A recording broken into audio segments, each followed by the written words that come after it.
小白油品品质二手自行商城3天物流退货，180天保修。小程序搜索小白油品，马上上车。全品类手机和配件全场新年聚会，小白油品只为价值买单。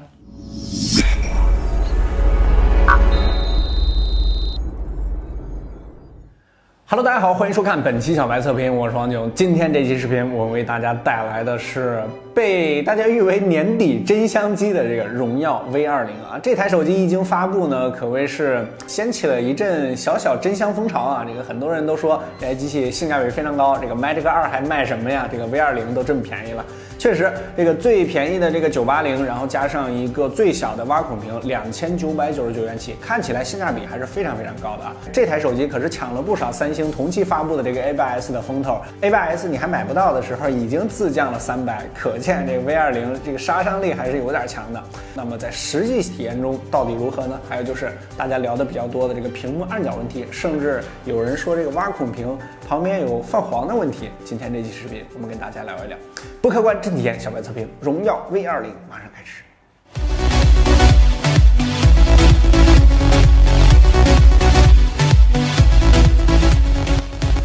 首先在设计方面，荣耀 V20这次也有一个联名啊，不过不是跑车，而是和意大利的一个服饰品牌 Moschino 联名。但是作为一个奢侈品牌 Moschino 的设计元素，这个小熊啊，并没有放在 V20的外观 ID 上面。这次的设计除了背部的这个微型光学纹理非常明显之外啊，其他的这个联名就是2个定制的主题啊，并且这个定制主题连个图标都没有重绘一个啊，这个联名应该是最敷衍的一个了。不过这次 V20的设计我觉得还是 OK 的。无论是背面还是正面都有非常高的辨识度。背面躺着这个感叹号的摄像头设计，以及 AI 的这个标志，还有就是微型的光学纹理，算是非常鲜明的特点了。毕竟别家都没有。当然 ，ID 设计最要说的就是这个正面直径4.5毫米的盲孔屏下摄像头了，也就是这个挖孔屏了。在黑色的背景下，前摄对于正面的影响观感并不大，还是很有这种真全屏的感觉的。不过壁纸如果是别的颜色的话，虽然说已经是目前最小的盲孔摄像头了，但是这块黑缺还是很影响观感的。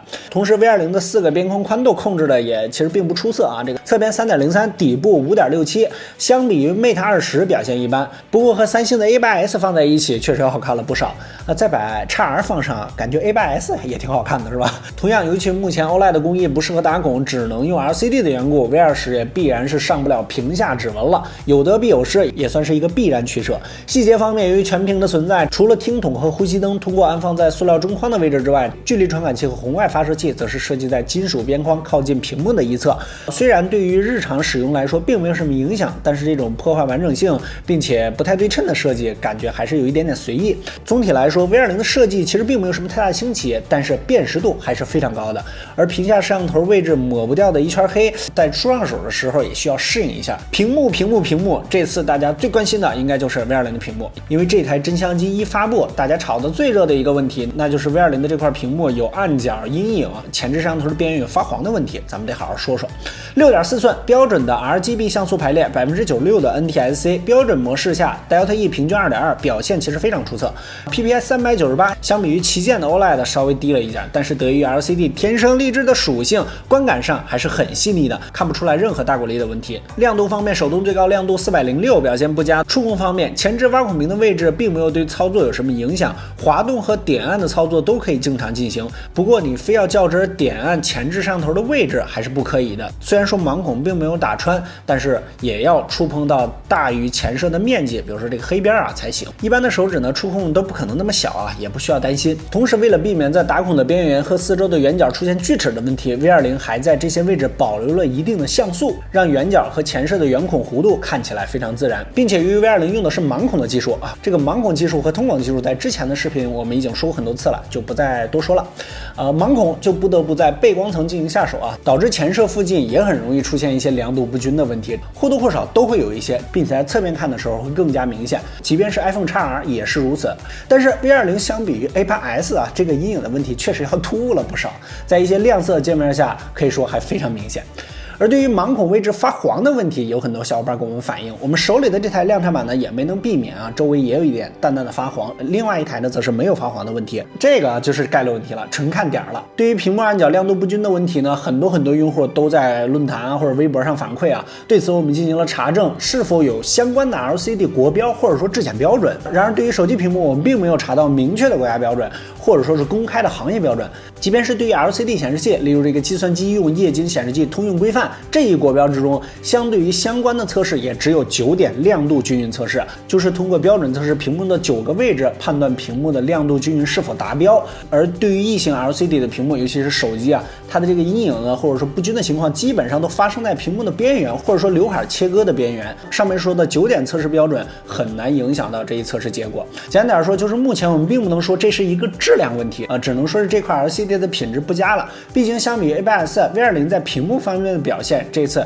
确实让人很难满意。不过也给你吃个定心丸，这个阴影或暗角的问题呢，并不会对屏幕的寿命有什么影响。这个显示方面呢，多少还是有一些的。已经上手的后不用太担心。如果你非常在意这一点，我劝你换个型号的手机或者说换一下货，看看自己的点如何。性能和续航方面，作为最便宜的麒麟980，在性能上 V20 自然不会太弱，并没有什么阉割啊。提前可以告诉你，这个娱乐兔跑分30万 ，Mate 20 Pro 基本一致，仅次于安卓阵营的跑分小王子 Honor Mars。我们这还是实际的啊。Geekbench 40V20的表现也是安卓阵营中最强阵容了。同样在我们的小白测评20块英的2轮打开方面 ，V20 表现也很出色，整个过程行人流水，成绩109秒，位列我们的数据库第5名，成功的将 iPhone XS Max 挤出了前10啊！恭喜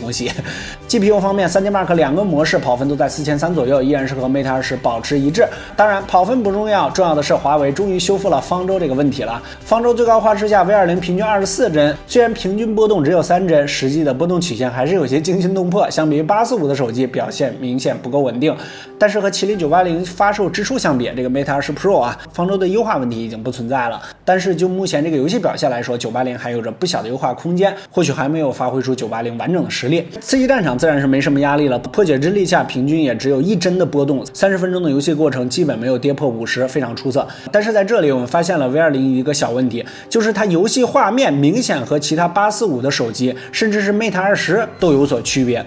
如果描述观感，就是好像涂抹了之后又加了一点锐化，非常玄学是吧？反正就是看着并不是那么自然，好像是加上了一层滤镜。但是刺激战场的游戏截图也看不出这一效果，仿佛只是在实时的这个屏显上。对于这个问题，我们又是设置又是系统方面都做了调整，都没有找到一个具体原因并且在升级1级固件之后，这一问题稍有好转，但是依然存在啊。希望荣耀马上修复这个 bug， 毕竟980是没有问题的。发热方面依旧是刺激战场默认画质室温25度 ，V20 正面45度9，背面46度1，边框45度3，在我们的数据库中表现中下。发热上面 V20 表现一般。而对于之前方舟测试发热量巨大的问题，我们再次测试了一下 V20 最高温度51度2，也是挺高的。相比于 Mate 20修复之后方舟的47度8相比 ，V20 的温控上稍微差了一些，都是麒麟980 ，V20 的优化空间不小哦。说了半天优化问题，在续航上 V20 表现可以说是非常出色啊！这3小时续航测试剩电67%，位列我们的数据库排名第5名，而4小时续航测试位列第4。续航这么出色，充电再快就完美了啊！当然，大哥不能让你那么完美啊！这个华为的40瓦快充呢，还是没有下放给 V20，它是标配了22.5瓦的充电头，息屏充满0到180分钟，位列数据库排名第14，也算不错。并且我们多次测试中的成绩非常稳定啊，几乎没有什么波动，幸亏没给上40瓦，要不超 Mate 20 Pro 这个续航充电感觉也没啥问题。拍照方面可以说是华为系的这个特长了，并且这次还有大招啊 ！V20 首发了索尼 IMX586 4800万像素 f1.8 的光圈，并且是 Crate Beer 的像素排列，而非标准的 Beer 排列。但是它依然不支持光学防抖，也没有长焦镜头，和 Mate 20 Pro 一样，默认下是4合1像素的1200万，可以手动选择4800万像素直出。在最近的更新之中，荣耀又增加了一个4800万像素的 AI 高清。对于4800万像素摄像头了解的都知道，除了索尼的 IMX586 之外，还有一个来自三星的 GM1。这个荣耀调教的 IMX586 怎么样？咱们先来看一看。这一次可谓是华为自家大乱斗啊！这个对比的机型有 Mate 20 Pro、Mate 20以及 Magic 2。原本对比样张之中呢，我们还加入了表现非常不错的这个小米系的 Mix 3，但是实际拍照的时候，我们这台 Mix 3出现了一些软件上的小 bug， 怎么拍都是糊的，仿佛有点对不上焦的问题。但是我们去小米之家又试了一下它这个展示机，却没有这个问题，应该是软件上的一个小 bug 啊。所以说这次 Mix 3就没法参与了。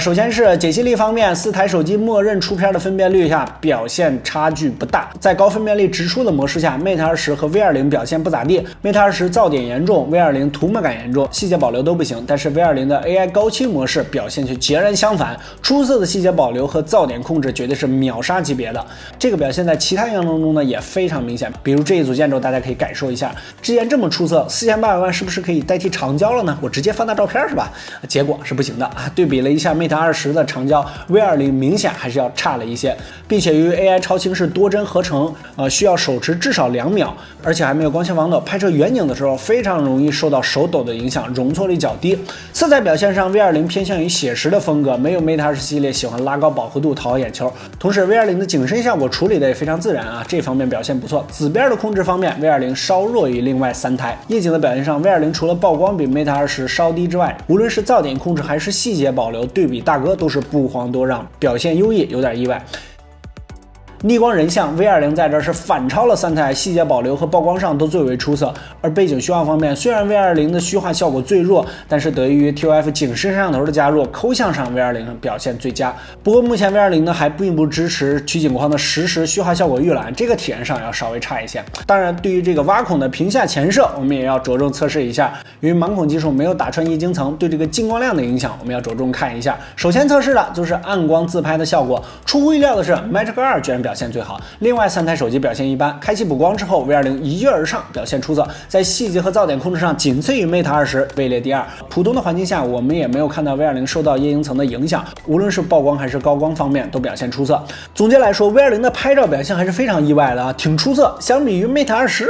感觉都没差多少，在白天和夜景的表现上都很 OK。同时，屏下前摄的表现也不错，我们也没有看到受到液晶层的影响。综合来说，这应该是目前仅次于 Mate 20的拍照旗舰了。唯一的遗憾就是没能加入长焦镜头，不过 GMX586 确实给力啊！等小米这边首发了4800万像素三星的 GM1 摄像头，我们再来着重对比一下。而对于这个新加入的 AI 超清表现也 OK， 但是我们认为这个对于大多数普通用户来说实用性并不是太强，因为你除了很少会放大倍数查看照片之外，还有这个总计5秒左右的拍照体验也不是很好。同时，对于手抖或者画面移动的物体，这个容错率也比较低。另外，在照片体系上，我发现一个有趣的现象，就是一个 AI 超清样张基本等于一个4800万直出加上一个默认1200万样张。大家比较关心的4800万直出样张，基本上每张10兆加，这个体积还是比较大的。另外，除了屏幕方面，这一次有很多小伙伴都在说这个 V20 的阉割问题啊。目前 V20 大家说的这个阉割问题有2个，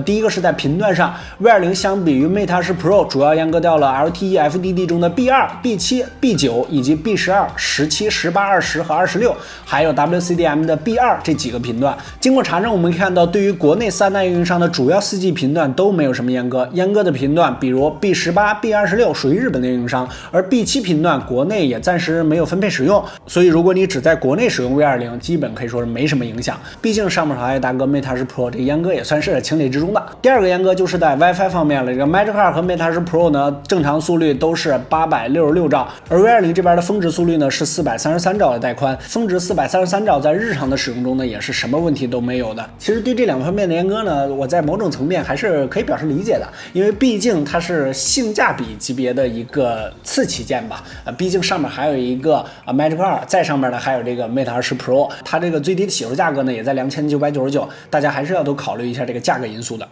V20 作为荣耀2018年的收官之作，在各方面的表现，我们的体验中确实是可圈可点。无论是续航、游戏还是性能，都是一款非常不错的水桶机。摄像头方面，虽然说是 MX586 这个单摄，但是把它的实力发挥的也不错，在实际体验中呢也都 OK。但是，在屏幕方面，感觉今年整个华为系统都不太顺利啊。比如说它这个边缘有这个暗角啊、阴影的问题，还有就是严重一点的，你这个前置的挖孔屏呢是有一点点泛黄的。比如说我手里这台量产机呢就有那么一点。这些问题呢你都要考虑进去。另外在营销方面多说一句 ，V20的这个发布时间卡的是非常准。别家850的手机都还在跳伞的时候，我已经落地捡枪了。等你们都落地捡枪的时候，我已经到下一波降价了。这个在性价比方面呢 ，V20这台机器确实是非常不错的。OK， 这期荣耀 V20的测评视频就先跟大家聊到这儿。这一期视频呢，也应该是我们小白测评2019农历新年前的最后一期的单体测评视频了。后面呢，我们将会推出一个2018整个年度的性能横测，还有就是年度总结了。这个视频进度已经告诉大家了，大家可以关注我们的这个频道。OK， 一如既往的送礼物啊，这期我们的奖品呢是 FlyPros 这个799的无线蓝牙耳机一个。整个这个造型呢，其实和华为999那个长得是一模一样的啊。还是老规矩，关注我的新浪微博小白 MTX， 转发本期视频的置顶微博，我们将会抽出这个799的这个 FlyPros 耳机一个。不客观真体验，小白测评，下期视频再见。年度性能横测，点赞打赏投硬币 ，Thank you。